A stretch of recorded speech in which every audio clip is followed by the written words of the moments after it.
آمنو کی، ایمان والوں کی، ٹھیک ہے، یہ صفت ہو گئی، اور یہ پوری بنے گی، پوری صفت تھی، لیکن یہ اللہ دینا موصول اور صلہ دونوں مل کے صفت بن رہے ہیں، ٹھیک ہے، یہ ایک صفت بن گئی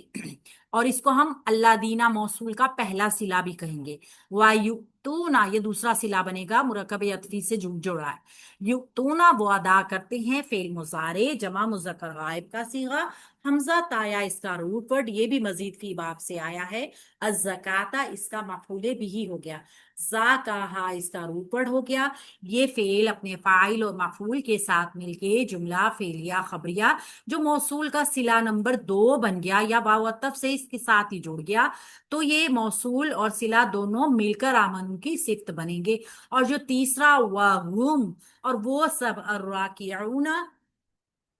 تو وہ اس کو بھی جب ہم دیکھیں گے، واو حرف عطف ہے اور ہم جو ہے وہ، اس کا اسکرین شاٹ لے لیجیے،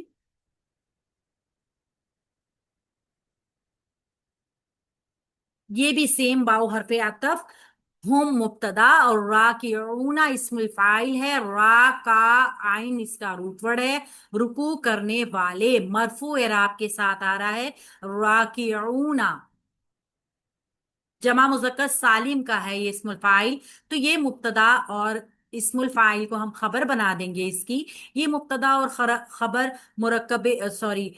مبتدا اور خبر جملہ اسمیہ خبریہ بن جائیں گے، جو واو عطف کے ذریعے پیچھے والے جملے کا حصہ بن جائیں گے، یعنی بنے گا تو یہ اللہ دینا موصول کا تیسرا صلہ، تو اللہ دینا موصول اپنے صلوں کے ساتھ مل کر آمنو فعل کی صفت بن جائے گا، ٹھیک ہے، اس طرح آمنو فعل جو ہے وہ والذین موصول کا صلہ بن جائے گا جو اس سے پہلے موجود ہے، یہ والا، ٹھیک ہے، والذین،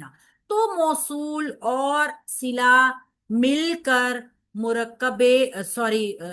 موصول اور صلہ مل کر جو ہے واو عطف کے ساتھ پیچھے والے جملے کا حصہ بنیں گے، پیچھے والا جملہ ہم جانتے ہیں خبر بن رہا ہے نا ساری مبتدا،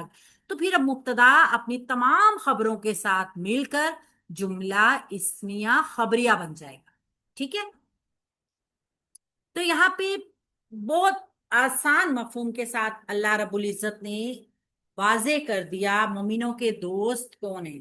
مومنوں کو ایک معیار دے دیا گیا کہ تمہارے دوست کون ہو سکتے ہیں، تمہارے دوست، تمہارے پوش پناہ، تمہارے حمایتی،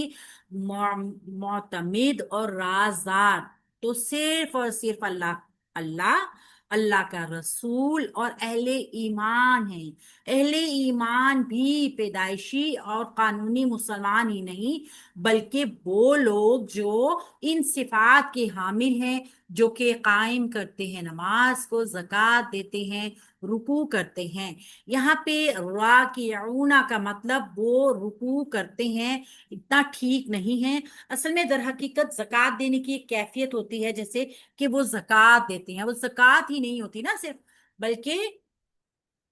اس میں فروت نہیں ہوتی ہے، یعنی اس میں زیادتی ہوتی ہے، جیسے ہم نے دیکھا کہ انفاق صرف اور صرف زکوٰۃ کی مد میں نہیں آتا، بلکہ اب آپ کے زائد مصرف استعمال کے بعد جو بھی چیز آپ اللہ کی راہ میں دیتے ہیں وہ انفاق ہو جاتا ہے نا، تو یہاں پہ بھی بالکل اسی طریقے سے وہ ہے، راکعون صرف وہ رکوع نہیں کر رہے بلکہ وہ اللہ تعالیٰ کی تابع داری کر رہے ہیں، وہ جھک رہے ہیں، سر خم تسلیم کر رہے ہیں، تو اللہ کے لیے، دین کے لیے وہ ہر وقت حاضر ہیں، وہ ہر وقت مصروف ہیں، اور ان کے پاس اپنے معاشی جد و جہد کے لیے وقت نہیں ہے، جیسے اصحاب صفہ تھے، آپ نے سب جانتے ہوں گے کہ مسجد نبی میں جو اصحاب صفہ ہوا کرتے تھے ان کو اپنی کمائی کا ہوش نہیں تھا، ٹھیک ہے، مگر وہ خوددار بھی تھے، وہ جھک جھک کے مانگا نہیں کرتے تھے، اللہ کے دین کی خدمت کرتے تھے، تو انسان جو ہے نا وہ جھک کر، یعنی کہ اپنے آپ کو عاجزی سے اللہ کے سامنے پیش کر کے، اور اپنے ہاتھ کو وسیع رکھ کے، کھلا رکھ کے اللہ کی راہ میں جو ہے وہ خرچ کرے، آپ ان کو دیں اور وہ قبول کر لیں، تو آپ کو ان کا ممنوع اور احسان مند ہونا چاہیے، یعنی کہ جب کوئی انسان دین کی خدمت کر رہا ہے، یہاں پہ ایک بہت بڑا پیغام ہے، کوئی بھی ہو، کوئی بھی ہو، تو جب آپ اس کو کھلے ہاتھ سے خرچ کرتے ہیں نا اس کے اوپر، اصل میں آپ دین کی خدمت کر رہے ہوتے ہیں، اصل میں آپ اس انسان کی ہیلپ نہیں کر رہے جو اللہ کی راہ میں کوئی بھی اپنا کنٹریبیوشن کر رہا ہے، جو مطلب یہاں پہ نماز کرنا، ادا زکوٰۃ کرنا، یہ دو معنوں میں لیا گیا ہے نا، ظاہری مسلمان بھی ہے اور وہ اللہ تعالیٰ کے دین کے لیے کام کرنے والا بھی ہے، وَهُمْ رَاكِعُونَ، یعنی کہ وہ جھکا ہوا ہے، وہ خدمت میں لگا ہوا ہے، اپنی ذات سے زیادہ اللہ کے دین کے لیے کام کو اہمیت دے رہا ہے، اور اس کے اوپر کچھ خرچ کیا جاتا ہے تو اس کا لے لینا آپ کے اوپر احسان ہے۔ یہاں پہ اس چیز کی بہت زیادہ اہمیت دلائی گئی ہے اس آیت میں۔